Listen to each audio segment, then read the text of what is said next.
குரோம்பேட்டில் வந்து பார்த்தேங்க. இந்த இடத்துல நின்று நம்ம வந்து பார்த்தா சாப்பிட்றதுக்கு டைம் இல்லை, டைம் ஆயிடுச்சு. இந்த இடத்துல சரி என்னடா கிடைக்குன்னு பார்த்தா வண்டியில் பிரியாணி வந்து பார்த்தா சிக்கன் பிரியாணி. கம்ம கம்ம கம்ம கம்ம கம்மன்னு ஒரு சிக்கன் பிரியாணி. வந்த ஒரு பார்சல் கட்டினேன். இந்த இடத்துல வந்தால் ஒரு சிக்கன் பிரியாணி தாங்க பார்சல் கட்டியாச்சு. வீட்டில் போய் சாப்பிட வேண்டியதான்.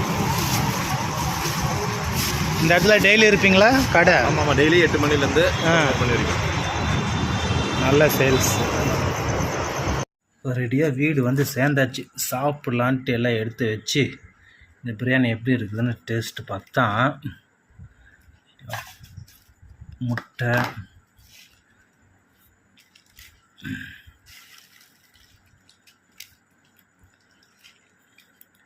ரெண்டு பீஸ்